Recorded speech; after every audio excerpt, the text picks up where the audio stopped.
नमस्कार साथियों, कैसे हो आप सभी। उम्मीद है सारे अच्छे होंगे, पढ़ाई आप लोगों की अच्छी चल रही होगी। मैं सुनील मुदगल आपका अपने यूट्यूब चैनल पर स्वागत करता हूं। जैसा कि आपको पता है, हमने दिल्ली पुलिस कांस्टेबल के मैथ की प्रैक्टिस स्टार्ट कर रखे हैं और आज हम करने वाले 17 नवंबर 2023 की दोपहर का शिफ्ट का पेपर। पहला ही क्वेश्चन इसने कहा है कि एक आदमी है कोई, उसने दो डिस्काउंट दिए, एक तो 15% का और एक 20% का। वो 680 रुपये में बेच दिया, तो मार्केट प्राइस क्या होगा। मैंने कहा भाई मार्केट प्राइस को MP मान लें। पहले डिस्काउंट दे दिया 15 का, जैसे 15 का डिस्काउंट दिया तो चीज़ कितने की बचेगी, 85 की बचेगी। फिर 20 का डिस्काउंट और दे दिया तो चीज़ कितने की बचेगी, 80 की। और जिसकी वैल्यू सवाल में दे रखी है 680, ये हमारा SP है। जब डिस्काउंट देते हैं तो डिस्काउंट देने के बाद चीज़ क्या बनती है, SP सेलिंग प्राइस बनता है। तो कर लेते हैं सोल्व। 20 चौक 80, 20 पंजे 100, 5 से 17 बार और 5 से 20 बार। तो 17 एकम 17, 17 चौके 64, 64 से 17 चौके 68, तो ये जाएगा 10 बार। MP कितना बनेगा, 10 गुना 20 गुना 5, ये हो जाएगा 1000। और वही सवाल का answer option number 1।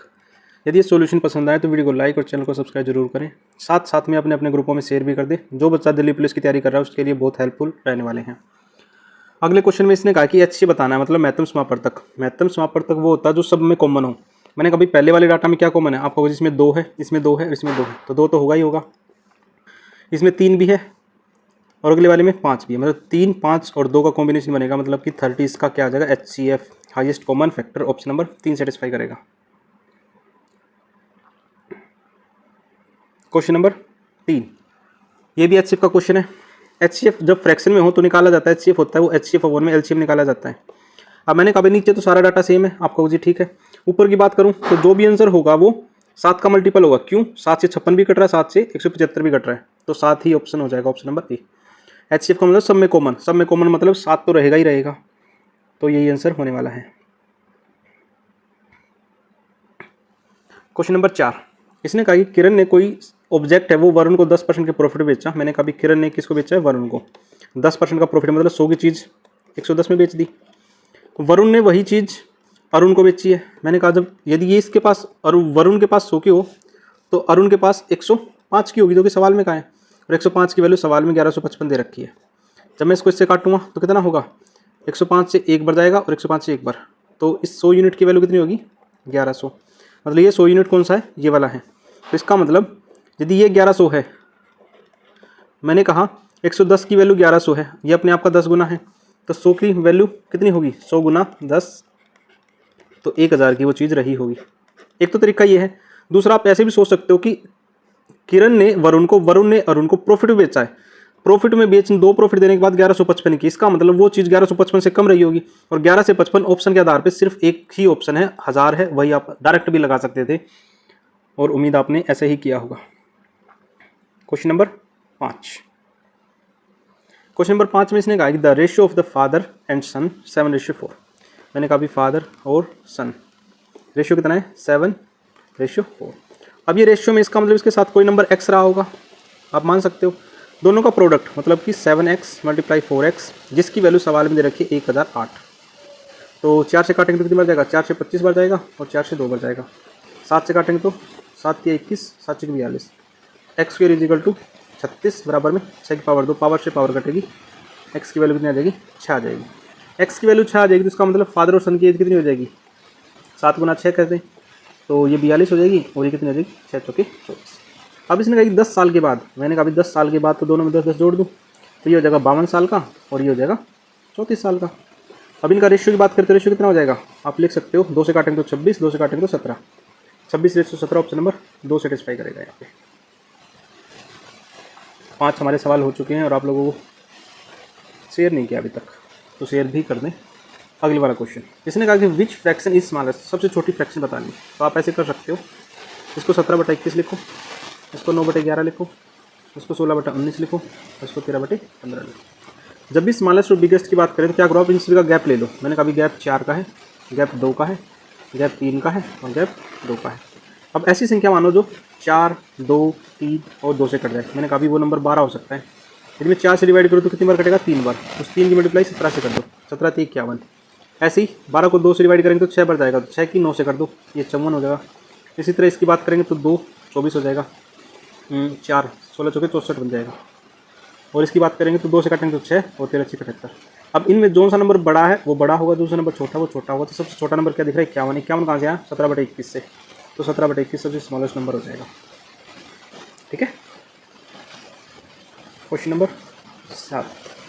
Question number 7 में कहा है कि एक हेमिस्फीयर है और रेडियस 8 दे रखी है, उसको रिकास्ट करके कोण में बदल दिया। तो मैंने कहा भाई हेमिस्फीयर का जो वॉल्यूम है वो कितना होगा? 2/3 पाई आर की क्यूब, जिसको मैं बदलूँगा 1/3 पाई आर स्क्वायर एच में। मैंने कहा भाई पाई और 3 से तो कोई फर्क पड़ेगा नहीं, सवाल पे कट जाएगा। तो 2 और हेमिस्फीयर का रेडियस कितना? 8। तो 8 गुना 8 गुना 8 और आर स्क्वायर मुझे निकालना है। एच की वैल्यू 64 दे रखी है। मैंने कहा भाई 8 बटे 64, 64 से 64 कटेगा तो आर स्क्वायर कितना बनेगा? 8 दूनी 16, 16 को लिख सकता हूँ 4 की पावर 2, पावर से पावर कटेगी तो आर की वैल्यू कितनी आ जाएगी? 4 सेंटीमीटर।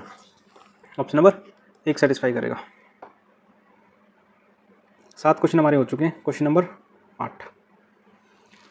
क्वेश्चन नंबर 8 में इसने कहा the selling price of an item 15% more the cost price of shopkeeper earn 25 rupees. मैंने कहा भाई 15% का प्रॉफिट है और प्रॉफिट की वैल्यू ही सवाल में 25 रुपये दे रखी है, जो कि कहा गया है। और मुझे निकालना कि सेलिंग प्राइस, सेलिंग प्राइस कितना होगा? मैंने कहा भाई कॉस्ट प्राइस यदि 100 था तो सेलिंग प्राइस 15% प्रॉफिट के साथ कितना हो जाएगा? 115 हो जाएगा। मुझे 115 की वैल्यू निकालनी है। तो मैंने कहा भाई 5 से काट दें, 5 दिए 15 और 5 से काटेंगे तो 25 बार। ठीक है ना। अब 3 की वैल्यू 115 तो 5 की कितनी होगी? तो आप ऐसे भी कर सकते हो 115/3 गुना में 5, तो 575 बटे में 3, तो 19 दिया 57, 3 एकम 3.67। तो ऑप्शन नंबर 4 सेटिस्फाई करेगा। ठीक है, उम्मीद आपको ये समझ में आ गया होगा। Question number 9।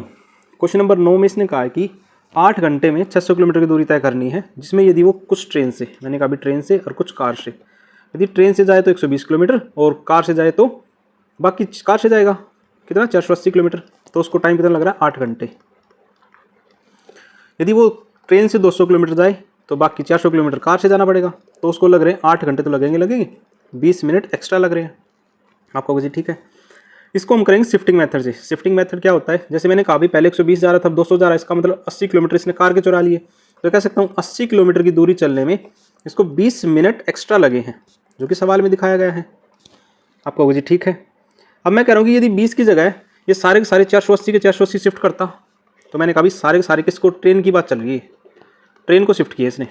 तो मैंने कहा भी 480 का मतलब भाई 80 का ये 6 गुना है, तो टाइम भी 6 गुना लगेगा, मतलब 120 मिनट एक्स्ट्रा लगते उसको।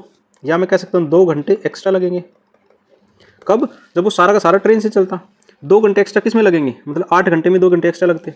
मैंने कहा भी यदि टोटल दूरी ट्रेन से चले 600 किलोमीटर की दूरी, 8 घंटे पहले लग रहे थे, 2 घंटे और एक्स्ट्रा लग रहे हैं क्योंकि वो ट्रेन से जा रहे हैं। तो मैंने कहा भी 600/10, तो मतलब कि ट्रेन की जो स्पीड हो कितनी आ जाएगी? 60 किलोमीटर पर आवर। यदि ट्रेन की स्पीड पूछा होता तो मैं बता देता, लेकिन उसने पूछ लिया कार की भी रेशियो पूछा है। तो मैंने कहा यदि ट्रेन से वो 120 किलोमीटर जा रहा था और 60 के हिसाब से कितना टाइम लेगा? मैंने कहा भी 2 घंटे लेगा। टोटल कितना लग रहा था? 8 घंटे। 8 में से 2 घंटे उसने ट्रेन से किए, तो बाकी 6 घंटे किससे लेगा? कार से जाएगा। मैंने कहा भी कितनी दूरी? मैंने कहा भी 480 किलोमीटर जाएगा 6 घंटे के हिसाब से, तो 80 किलोमीटर पर आवर कार की चाल हो जाएगी, कार की स्पीड हो जाएगी। आपको मुझे ठीक है। वैसे इन दोनों का रेशियो पूछा था, रेशियो बता देते हैं। तो मैं कह देता हूँ ट्रेन और कार की स्पीड, ये 60 है, ये 80 है। रेशियो की बात करें तो कितना हो जाएगा? 3:4। ऑप्शन नंबर 4 अच्छा सवाल है। बाकी ये जो सवाल है CGL में आ चुका है और अब कांस्टेबल में भी दिखाया गया है। चलो कोई नहीं, आप लोग समझ गए होंगे। यदि किसी बच्चे को फिर भी डाउट आता है तो कमेंट सेक्शन में अपना कमेंट छोड़ दिया करो, तो मैं उस पर काम करके आपको और अच्छा सोल्यूशन प्रोवाइड करवाऊँगा। Question number 10। इसने कहा किसी वस्तु को 22% बढ़ा दिया, यदि वो अपना खर्चा नहीं बढ़ाना चाहता, अपनी खपत नहीं बढ़ाना चाहता, तो वापस कितना कमी करेगा? मैंने कहा अभी 100 से 22 बढ़ाएगा तो 122 हो जाता। वापस कम करना तो कितना कम करना पड़ेगा? उसको 22 ही कम करना पड़ेगा। किस पर? 122 पर, और मल्टीप्लाई 100, तो 11 दूनी 22, 11 से लगभग 11 पॉइंट समथिंग आ जाएगा। तो मैंने अभी 2/11 गुना 100, लगभग 18.03% के आसपास ये आंसर आ जाएगा। मैंने क्या किया है, 122 की जगह 121 कंसीडर किया है, तो 11 पॉइंट समथिंग आंसर आएगा, तो मैंने 11 ही रख लिया 122 की जगह। आप सोच सकते हो अप्रोक्सीमेशन में, ठीक है ना। तो एक नंबर ऊपर नीचे आप सोचोगे तो कोई फर्क नहीं पड़ेगा सवाल। Question number 11। क्वेश्चन नंबर 11 में इसने कहा है कि टेम्पल है टॉप इज हेलो हेमिस्फीयर, एक हेमिस्फीयर है इन रेडियस, ठीक है। तो आप ऐसे सोच सकते हो, जो हेमिस्फीयर होता है वो कुछ ऐसे होता है, ठीक है। अंदर की रेडियस 2 है, और सॉरी अंदर का एरिया निकालना हो, ये वाला एरिया निकालना हो, तो मैं कह सकता हूँ 2/3 पाई आर की क्यूब माइनस आर की क्यूब। तो लिखेंगे 2/3, पाई को पाई रहने दो, आर कितना जी 3 की क्यूब माइनस 2 की क्यूब, तो 2/3 पाई, और इसको लिख सकता हूँ कितना 27 माइनस 8, जिसको लिखूँ 19, तो 19 दूनी 38 पाई बटे 3। इस सवाल का ये आंसर ऑप्शन नंबर 1 सेटिस्फाई करेगा, ठीक है।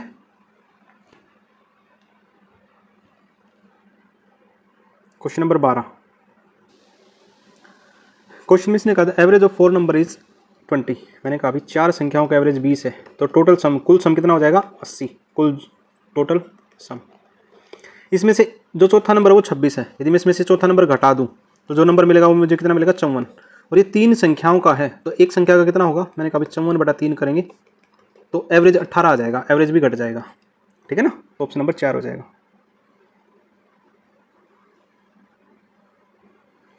क्वेश्चन नंबर 13, इसने कहा है कि कोई साधारण ब्याज पर 8 साल में 40% हो जाता है प्रिंसिपल के। मैंने कहा प्रिंसिपल है, यदि 100 मान लो तो SI कितना होगा 40 साल, और वो भी टाइम कितना 8 साल में, तो रेट कितना होगा यहाँ से, तो रेट निकाल देते हैं, बाकी 5% हो जाएगा वैसे देखना चाहे तो। मैंने कहा 40 साधारण ब्याज है, 100 पर 8 साल में रेट मुझे निकालना है, 100 से 100 कटेगा, 8 से कितना कटेगा 5 बार, तो रेट कितना आ जाता है 5%। अब ये कह रहा है कितने साल में प्रिंसिपल की इक्वल हो जाएगा। मैंने कहा 100 बनाना है 5% के हिसाब से कितना टाइम लग जाएगा,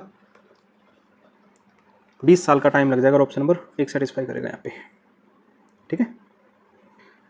क्वेश्चन नंबर 14, क्वेश्चन नंबर 14 में इसने कहा है चक्रवर्ती ब्याज पर 8% पर 3 साल में 4058 रुपये चक्रवर्ती ब्याज है, तो 4 साल में साधारण ब्याज बताना है। चलो मैंने कहा 8% का मतलब क्या होता है, आप कहोगे जी 8/100। रेशियो की बात करें तो कितना होगा 4 दूनी 8 और 4 से 25 बार, मतलब कि कोई भी चीज़ है 25 से कितनी हो जाएगी 27 हो जाएगी। मामला 3 साल का, इसलिए क्या करेंगे पावर 3 कर देंगे, ये हमारा प्रिंसिपल है, ये हमारा अमाउंट है। जैसे पावर 3 करेंगे तो कितना हो जाएगा 15,625, तो ये हो जाएगा 19,683। मैंने कहा जो इन दोनों के बीच का होता है वो डिफरेंस होता है, वो कितना है जी 4058, और सवाल में भी 4058 ही दे रखा है, मतलब 1 यूनिट की वैल्यू 1 है, तो इसकी वैल्यू एग्जैक्ट मिल जाएगी 15,625, ये हमारा प्रिंसिपल होगा। और 15,625 पर 10% के हिसाब से 4 साल, यदि मैं 25 से काटूंगा तो 625 बार जाएगा, और 25 चौके 100, 4 से 4 बार कटेगा, तो रिजल्ट मिलेगा 6250। ऑप्शन नंबर 1 सेटिस्फाई करेगा यहाँ पे। आज की क्लास का लास्ट सवाल, इसने कहा है एक camp has provision for 60 pupils for 18 days. तो मैं कह सकता हूँ 60 प्यूपिल्स हैं 18 दिन में किसी काम को कर पाते हैं, तो 72 प्यूपिल्स कितने दिन में किसी काम को कर पाएंगे। तो मैंने कहा 18 से कितनी बार कटेगा 4 बार, और 4 से कितनी बार कटेगा 15 बार, तो 15 दिन लग जाएंगे। सवाल का आंसर आ जाएगा ऑप्शन नंबर 4। आपने यहाँ तक की वीडियो देखी उसके लिए थैंक यू। ऐसे प्यार सपोर्ट बनाए रखें, मिलते हैं नेक्स्ट टेस्ट में।